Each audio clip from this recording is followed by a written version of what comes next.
Hello, this is Pat Lynch, and you are listening to the Career Pathways Podcast. Today, this is a special day. We're going all the way to the top, and we're interviewing Dr. Melissa Taverner, our president. And before we get to our interview with Dr. Taverner, I always like to introduce the crack team that we have here in the podcast studio. Say hello, Gavin. Hello. And for the YouTube audience, please comment on the hair color. Now that they've seen a couple different ones over the course of the show. What are we looking at today? We're looking at a fluorescent pink in Braceman Rodman in this era of hairstyle right now. Yeah, might have to take a vote if I go fluorescent pink sometime too. Who knows?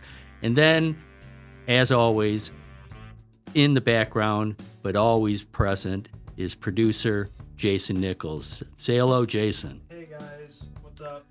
Well, a little more enthusiasm, producer Jayson. Hey, I'm the producer.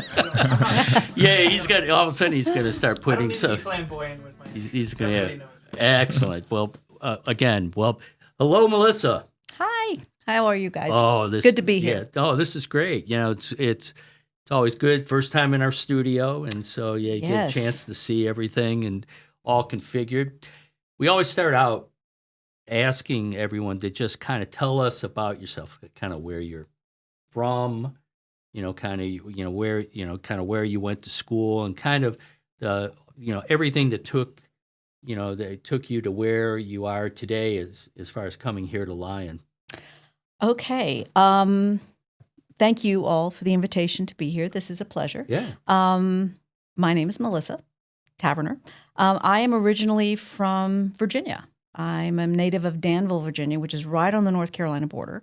And I grew up there. I'm an only child. I'm an only grandchild, so that kind of explains a lot about me, if you know what that means. I grew up in Danville, and I went to a small school in Danville. It was very, very small. So I was used to, in all parts of my education, I was used to a very relational type of education. So being able to talk to my teachers, being able to talk to my coaches, it was never a situation where I was a number or in a huge environment. So that's kind of how I cut my teeth, literally and figuratively, as a student. When I graduated from college, I applied to a lot of really big schools, and I got into a lot of big East Coast schools. And then I, on a whim, applied to a very small liberal arts college, a woman's college. And I visited all these big places. I mean, Duke, UNC, UVA, William & Mary, applied and got into those places and visited them all, and I was familiar with them. And then I went to this small school in Lynchburg, Virginia, Randolph-Macon Women's College, and I visited, and I'm like, well, I'm home. Nice. And so Randolph-Macon Women's College at the time in Lynchburg, Virginia, was about 600 students. So it's not really that different from Lyon right now. And so I ended up deciding that, all these big schools that I'd been planning on for my entire life was like, no, I'm not doing that. I'm going to a small school. Yeah. And so I went to Randolph-Macon Women's College in Lynchburg, Virginia. I was a biology major, and I had two minors, chemistry, which makes sense, and English, because I love literature. And I actually didn't really want to admit that I liked writing, but I actually like writing a lot. So I was an English minor and a chemistry minor and biology major. Now, the probably the single most important thing that happened when I was an undergraduate was I had a really, really bad day one week in April. I was in physics and chemistry together, and my life was not good. Yeah. I was having a real tough time with that, as one does. And I came back, and I was just in this really dark place. And my next door neighbor came into my dorm room, and she saw that I was having a bad day. And she said, well, come, let's get your mind off it. I've already decided to go study in England next year. And the director of the England program, because my school had a full-on program where they sent people to live and go to school at this British university. My neighbor came in and said, let me get your name, get your mind off this. And let's go talk to Dr. Ivy, the director. And I thought, I can't do this. I'm pre-med. I can't do that. I gotta focus. And so I went to talk to Dr. Ivy and said, well, of course you can be pre-med and go to England and study. And then I sort of went, wait, what? Okay.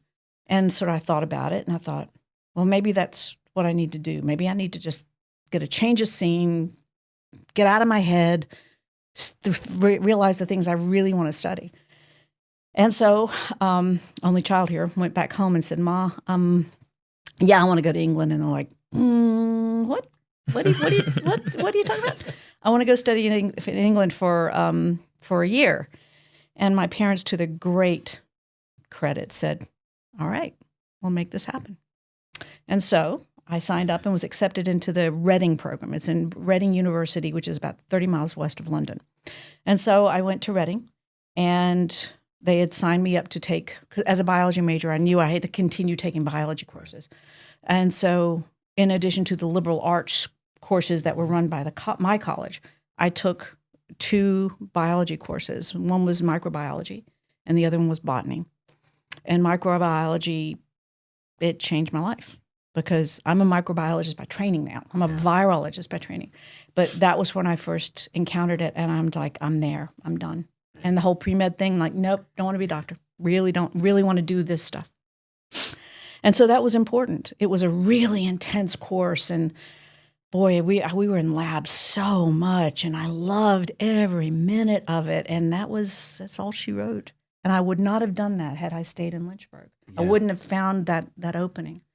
The other important thing that happened when I was in England is I met my husband. And he was a student at the University of Reading, finishing up his degree in computer science and math. And we met, and we've been together over 40 years. So that was a thing. Yeah, absolutely. So in lots of ways, that was good. So finished my undergraduate degree at Lynchburg, and then went back to Reading for a master's degree in virology, and did that in a year. I highly recommend not doing a graduate degree in 12 months. It's not fun, but I did it, and I'm glad I did it. Afterwards, came back to this country, worked in cancer research for a while at the University of Virginia, lab cancer, not patient treatment. Right. And then decided that, that was fun. I loved it. I learned so much. But I decided that my passion really did need to go back to virology and working with viruses in biological systems as population control systems. Mm-hmm. And so I went to the University of Virginia and got my PhD. And it was weirdly in environmental science because that's where the population people were working. Right. So I did that. And then, oh my goodness, then I went into teaching. And I started teaching in 1994 full-time as a tenure-track professor of biology at Emory and Henry College in Southwest Virginia. And I taught there for 20-some years and then came here.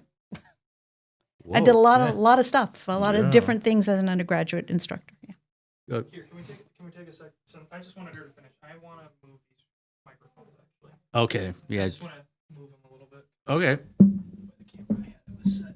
I didn't want to interlude in that, so all right. Yeah. Oh. And if I'm talking too much, tell me. No, that's like no. No, this is if every answer like that, it would. Yeah, this is about you, not us. Oh, so yeah, I'm not that interesting, believe me. Oh no, I mean, what you just said, you had a whole resume. Yeah. No, it's your life, though. I mean, it's like I look back at all these things and go, huh? Yeah, that was a thing. Why did I do that? You ready? Okay, I'm just trying to make sure. Pat, talk. Hello. Can Okay, you hear that's me? perfect. Okay. That's perfect. All right. We can continue like nothing ever happened. All right. Okay. Sorry. You ready? Yep. Go for it. Before Gavin has a question, but before we do that, it was just a tangent. When you're talking about high school, you talked about your coaches. Were you an athlete? I went to a small school, so everybody's an athlete. Let me tell you. Okay. We weren't good, but we were athletes. Yeah. I played soccer. Soccer was what I loved. I was a left wing fullback. All right. And because I would be very happy to tackle people. All right. And people knew that you have to get around me because I'm not going to let you through. So that was fun. That was where I got my aggression out. I tried field hockey one time, but I had a tendency to high stick. And Yeah. that's bad. Field hockey. Yeah. Oof. Basketball, I'm terrible. Right, I'm not right. fast enough for basketball. So I never really enjoyed it because I'm like standing here and the game's down there and they've already moved on. I'm like, oh my gosh. So I watch people play basketball and go, wow, that's amazing. I could never do that. What else? Oh, softball. Softball was my other thing. I was third base. I have a very good infield arm. I still have an okay There infield you arm. And again, charge me. Try and get to that bag. I am going to be happy to take you out. Well, and I'm making a mental note to keep all weapons away from you on a bad day. People learn that real fast. They learn that fast. Yeah. Oh, great. Gavin. Okay, so what were your motivations or reasons for choosing a career in academia? Weirdly, I come from a family of teachers. My mom was an elementary school teacher, and my aunts were teachers. And I'm very close to my mom and her sisters. And the thing they always said was never go into teaching. Never do that because this is a really, really hard life. But when I watched my mom as a teacher, and she was the most natural teacher I've ever seen because she could talk to anybody. Yeah. She would be able to look at a student and figure out what they needed and how to get it to them. Mm-hmm. And I asked her one time when I think I was in college at that point, I said, how do you know that? And she just looked at me like, I knew. Because she could feel it. Mm-hmm. And she was a natural teacher and her sisters were as well. So that was really cool to watch that. And so, but I hadn't really thought of what I wanted to do do I want to be a college professor? No, I just followed the thing that I loved, which was biology. From 7th grade on, I hit biology and figured out, I love this. I love all parts of it except histology. I don't really like it that much. But I appreciate it, but I don't enjoy it as much. But I love the spectrum of biology and understanding how living systems work because it's almost like magic sometimes, the emergent property of life that comes from the biochemistry and all this other stuff. So I love that. And I just followed it where my interests and where my passions were. And when I was in my PhD program, I actually got an opportunity to teach. And I will say I will never be as good as my mother was. I actually found it to be fun. I enjoyed working with students, and I enjoyed being able to share the thing that I really, really love. And so that led me to seeking a position where I could actually do that. Again, when you're in grad school and you decide that you want to go into academia as a profession rather than to industry or something like that, you have some choices to make because you can teach at a big school like University of Arkansas or what we call R1, basically research-based schools. And your job there is to be a researcher. And then you teach a little bit on the side. I love research. I think it's fun. But I love to do it with students to sort of show them how to ask and answer questions. That was never where the majority of my passion was. It was working with students and teaching students and sort of helping them grow and develop as people, as biologists, or whatever they want to be. That's what drives me. And so that probably, more than anything, informed how I made the decision to go into academia and then to do it at a small place rather than a big place. Mm-hmm. And that's been my career, small colleges and relational teaching is, I guess what you can call it that. And then what's interesting, then your career journey, here you found your place, as a teacher, but now you get this calling to be in administration. And, kind of how did that path take place? Because it wasn't like I remember. Was it the ceremony where you officially became president? And you were talking about this whole journey, and it was just fascinating because it wasn't like you had that plan, but somebody did, and you kept getting this calling, one after another, and kind of walk us through how that all went on. Those are the moments you look back at your life and go, okay. That was an interesting decision. Like I said, I started teaching full-time in a tenure-track position in 1994. And I was in a fairly small department of 3-4 biologists, pretty good student population in the major. And two of my colleagues were nearing retirement, or they wanted to do some other stuff, and they had been department chair, and they said, tag, you're it. I'm not even kidding. That's how I became department chair in my third year as an untenured professor. And I'm like, you don't want to do that. And they said, oh, yes, we do. And so, okay. So I learned on the job how to be an administrator at a smaller unit, how to run a department. I learned about budgeting. I learned about staffing. I learned about how to schedule classes, how to deal with all the stuff that comes with running a department. And I did that for 12 years. And along the way, I was also asked by my dean to become an assessment director.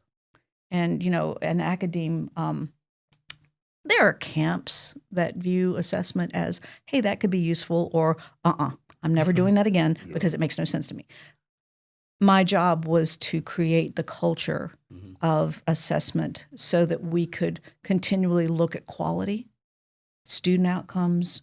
Are we doing the job we say that we're going to do? Right. And so I had to basically create that culture and have people yell at me about why we shouldn't be doing that. But then they would eventually come around, and we got better at what we were doing because we were asking the right questions. Again, it's a kind of research. And then about the same time, I think there was a little bit of overlap. I became chair of the Natural Sciences Division. There were 5 or 6 departments in there. And so I was managing the natural sciences. And so bigger problems, but they're the same sort of types of problems. How do you schedule the classes? How do you manage these budgets? How do you manage faculty and searches and people who retire and people who, all that. It's kind of the business part of education. And I did that. And then my dean took a job elsewhere, and he did this in April. Oh. And he came to me and said, the president would like to meet with you. And I'm like, I don't even know what that means. Yeah. President was a good guy. I mean, but I'm like, what are you talking about? And so I met with President Shrum, and he said, I would like for you to be the interim vice president for academic affairs, which is essentially a provostee type of position. And I went, why? And he said, you actually know how to be very calm about things and how to manage things, and things we just need things to run smoothly while we do this search for another dean of faculty. I'm like, all right, I can do that. And I thought, well, at every one of these decisions, you say, well, there's a chance. There's a chance for me to learn something. There's a chance for me to understand something differently. And I'm given this opportunity, and there are one of two things I can do. I can say yes and sort of learn and grow and find out something about myself as well, or say no, which is the safe answer. Yeah. Take the safe answer, and you never move forward. And that's, I'm not very good. Is there a lesson there for students and everything as far as when an opportunity presents itself? I think sometimes we are governed by fear because we're primates. Yeah. Well, the biologist. Yes, I'm not an animal person, but I do understand that as humans we do have a very strong fear response to things that are unknown, because in those positions you're vulnerable. And it's like, do I want to make myself vulnerable? Do I want to take a chance? I might fail. Yeah. But you might succeed. And if you take that chance and you you bring people along with you to help you understand the process, to help you understand the opportunities, and to help you think through decisions, you're going to succeed. But you have to be open to that. And you have to be willing to sort of hold your nose and jump sometimes. And that's scary. So I would say that that's probably one of the most important lessons that I continually learn, because I have those moments at least once a week where somebody says, well, what should do we want to take this chance? I'm like, yeah, we do, but I'm not doing this alone. Because I know that I have a lot of experience, but I also know that there's no way in any way that any one person will know everything. There are a lot of people on this campus and in our community that have really great experience, and they have great perspectives, and they are generous. They are generous with their time, they're generous with their information, and they're generous with their support. That is the secret sauce. When you get the right people together in the right room, asking the right questions for the right reasons, that's when it becomes fun. And then, when kind of flash forward to the present day, and here you are living at ambitious goal. We have a dental and a vet school coming online in just over a year. Yep. Can you kind of, inevitably we'll just ask for an update. Sure. Yeah. So I know it's always moving, but could you update us on Sure. where we are? Yeah. We are, this is a long process, as you can imagine. We've never had a graduate school. And so we're here starting 2 graduate schools. Why and not? again, we'll think back one day about that decision and think, really, was that a good idea? There's some synergies that honestly that come from starting these 2 things, because there are overlaps in the infrastructure that make an awful lot of sense to do them together rather than just the one. So that's why we're doing 2. We have been working since very publicly since 2022 on the accreditation process. And if you're familiar with accreditation, these are external professional bodies that look at the quality of the curriculum, they look at the quality of delivery, and they look at how you're planning for student outcomes and how you monitor. Because when people graduate as veterinarians or dentists, they have to be licensed. And so the curriculum has to align with the licensure requirements, and they have to align with the best practices of the professions at that time. And so we've been working with accreditors since before 22. But we've been publicly sort of going through the application processes with the accreditors.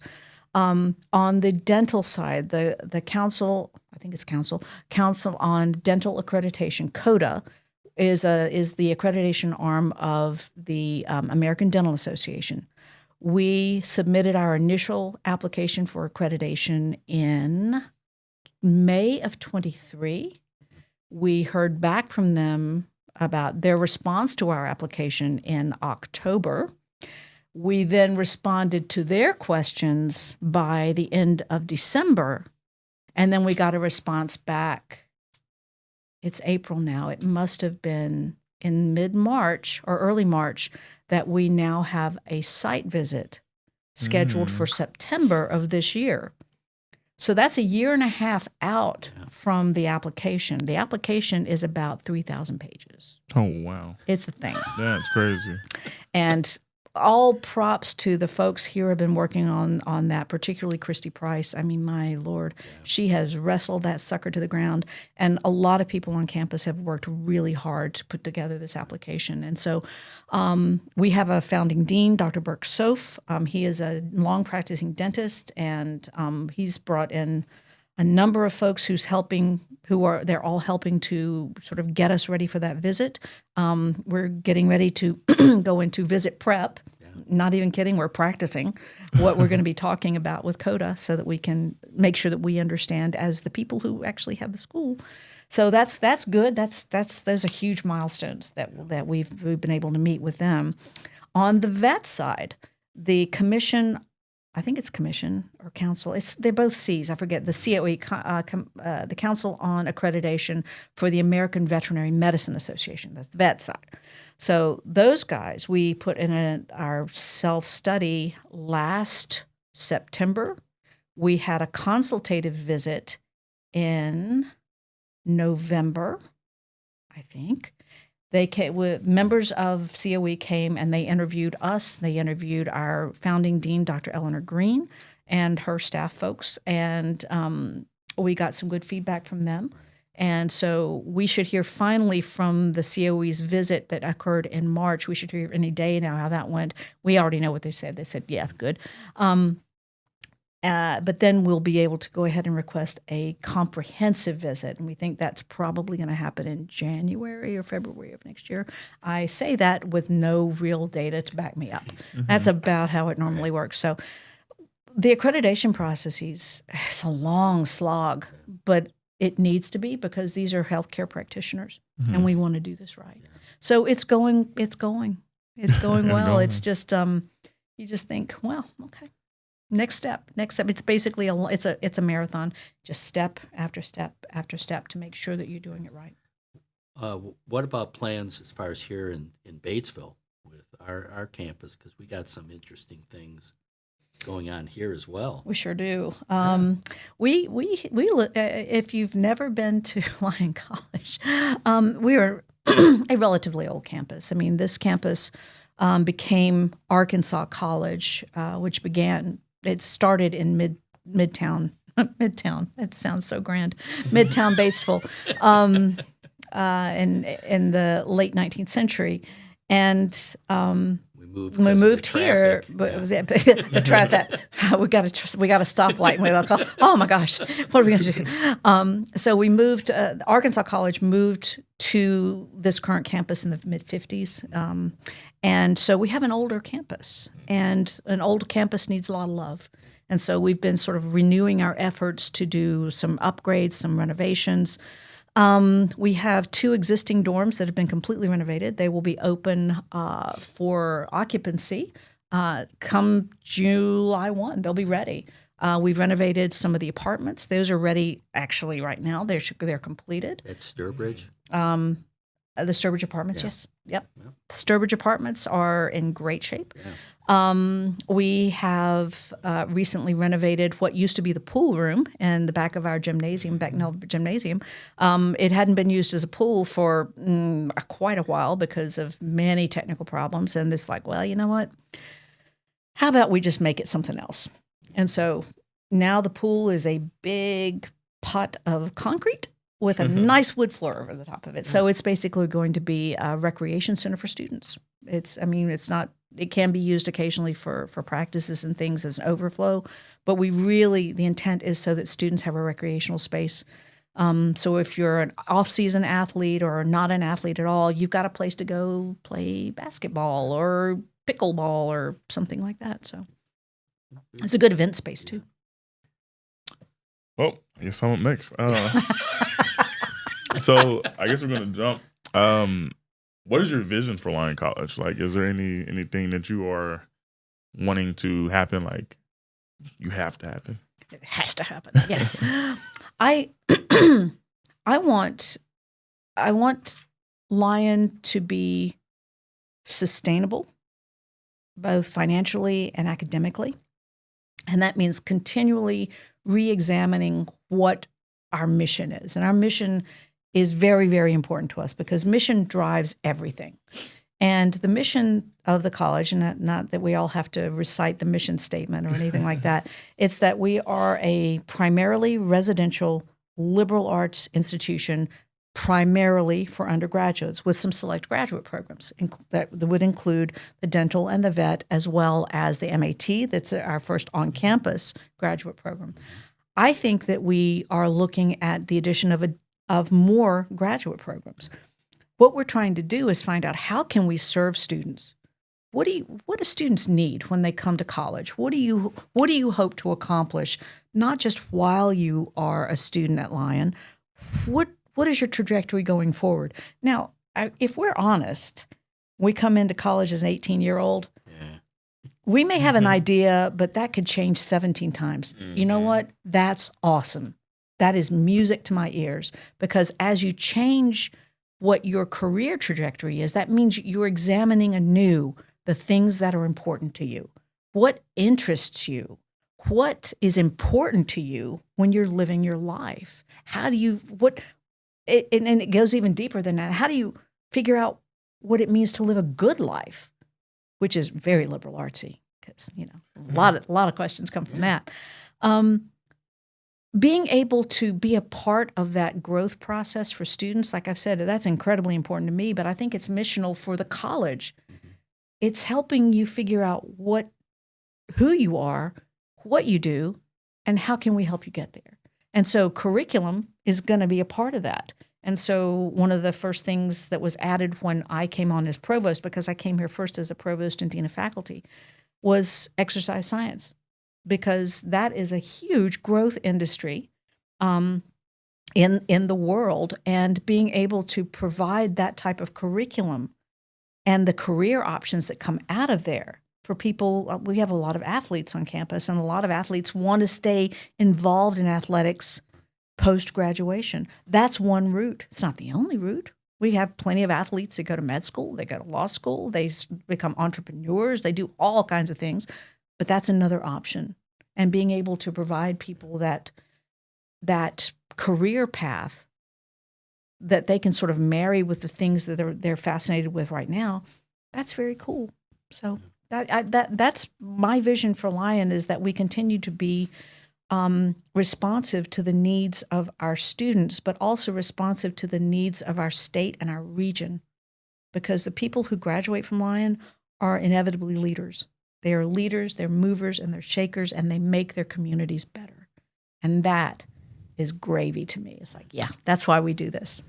Can I Go ahead. Okay, I don't know if this is like answerable, if that's a word in this moment, but with that, outside of curriculum, what do you think is one, or do you have like an idea of one thing that you think you can get like the faculty and the students more involved? Because like you said, it's a small college.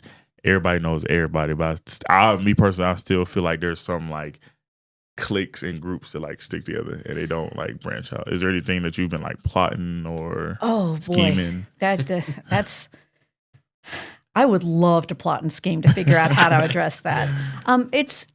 It's not unusual. Lyon is not unusual in that way, because when you have a small community, people tend to gravitate to the people that are most like them. Mm-hmm. And again, this is people. Mm-hmm. What I would love to have is an opportunity or a strategy that brings people from all different areas into this one common thing. And that's kind of what we do with the liberal arts education anyway, and the residential campus. I think that we just have to continually communicate to people that your life is richer when you step outside that comfort zone and you try something a little bit different. Now, I'm not saying that somebody who comes in here that necessarily needs to become a biology major. I think they should, but that's just me. I would say that I think that we need to provide opportunities for people to try things, And one of the things that I think the thread that runs through a lot of what we do here is service. Mm-hmm. And I think that if we continually remind people that service is, again, part of our mission, it's part of the thing that makes us who we are. Mm-hmm. And the opportunities to do service through what Matt Chaplain Maggie does, through our service days in various times of the year, or through our organizations, through our teams, through our Greek organizations, or whatever. That service is common glue for us. And I think sometimes we say, oh, yeah, we're going to go do the service project, and then we're going to come back and say, I'm doing it with the people I know. Why? Mm-hmm. Why are you doing service? And that, to me, is the single most important question in that context. What is that service for? How does that make things better? How does that make you better? Does it make you look at things a little differently? Mm-hmm. And that's growth. That's what I love. Last two questions. Okay. All right. Shifting gears a little bit. You were talking about about being a leader, students being leaders, but you as a leader, how would you describe your leadership style? Mm-hmm. Dun, dun, dun. It may not seem like it from this experience, but I am a generally pretty quiet person. I tend to be I tend to listen more than I speak, because I learned way early from my very verbose family that if you listen, you're going to learn a lot about the things that are important to people. And so I tend to be someone who listens actively. I try to, my effort is to respect perspectives and experience. and to allow space for collaboration. That's very important to me. So I tend to be I think I would say a collaborative leader. Right. I know ultimately that sometimes the decisions is going to have to come down to me, and I'm going to do my level best to understand all the complexities as much as I can, and then I will make a decision that I think is going to serve the greatest number, serve the mission, serve whether it's mission writ large or what's going on right in this little piece of time. Yeah, I value people. Yeah. And I value people who can come to a conversation with honesty and authenticity and integrity. And those are the people that I want to keep around me, because they're going to make me better and keep me out of the stupid. Because I just like everybody else, I sometimes stumble into the stupid, and I try not to do that. But some human stuff happens. So I think I would say a collaborative and inclusive leader. I think that's probably the two monikers I'd use. Awesome. Well said. Oh, okay. No, and and of course I have to butter up the president, my boss. But no, it really. I've worked for a lot of organizations, a lot of leaders, and everything you say is true in terms of is your voice heard? Yes. Mm-hmm. Are you mission focused? Yes. And we collaborate, and you build by, it's like almost a building process to arrive at a decision versus here it is from the top of the mountain on down, which makes a real welcoming environment in a lot of ways. I want people to feel welcome, and I want them to feel respected and heard. There are times, however, you can't do that. Mm-hmm. There are things that or anybody in any leadership position, you can't necessarily tell everybody everything all the time. Eventually you will, but sometimes when things are in process, you just have to sort of keep that not secret, but keep it quiet and let it play out. And then at the end you share, okay, this thing happened, and it's taken a minute for this thing to happen, and this is where we are, and this is why. And that's sometimes hard to tell somebody, I can't talk about that right now. Mm-hmm. I would love to, but I can't do that. I can't do that every minute. So. Well, last question. This is a podcast about careers. Career advice that you would give, here it is, a young woman, wanting to get in, that wants to be a virologist. Gosh, I can say that 3 times fast.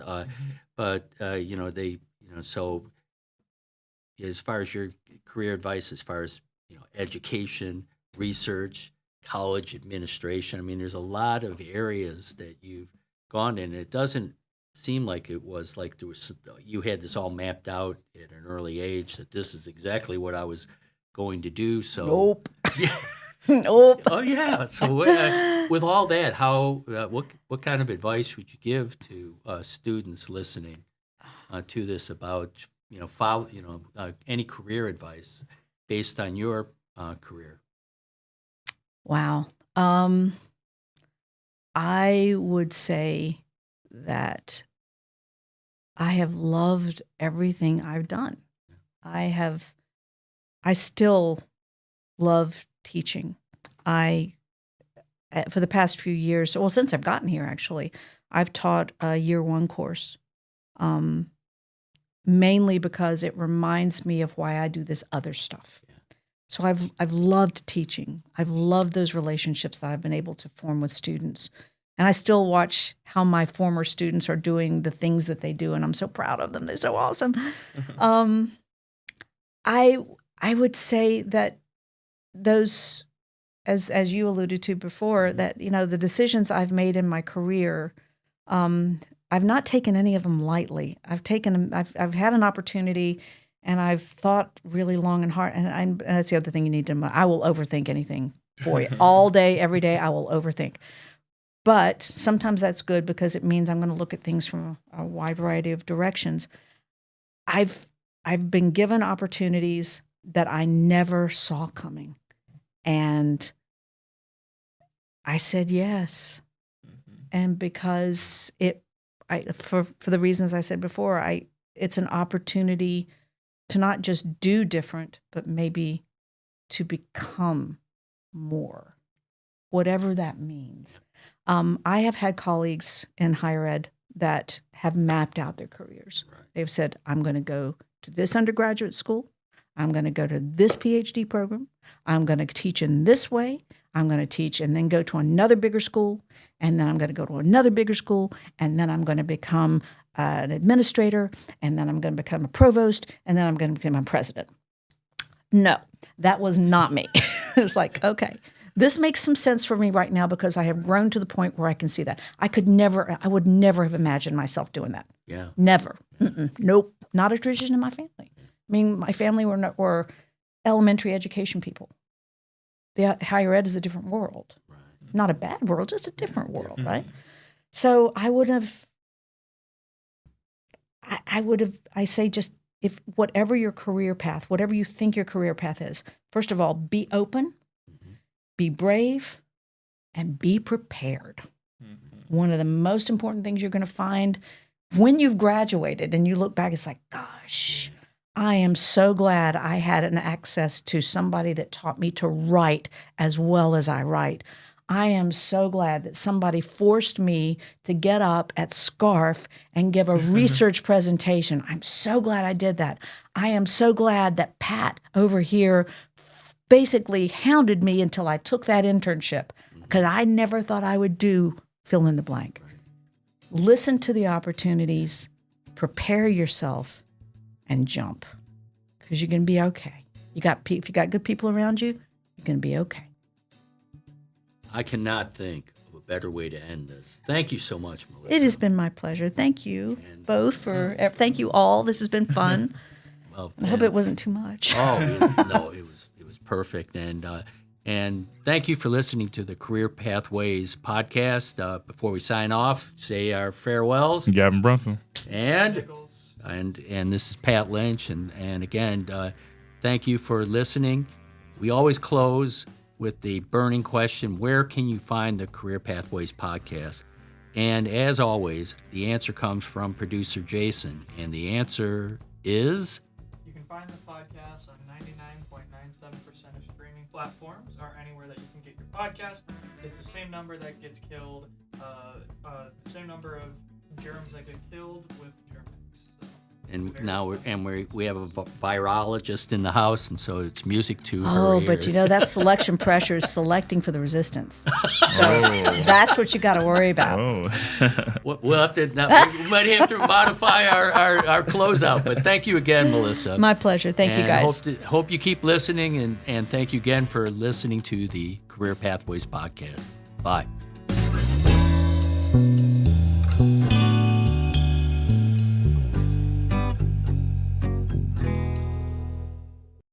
This broadcast is sponsored in part by Lyon College and by KILT Studios.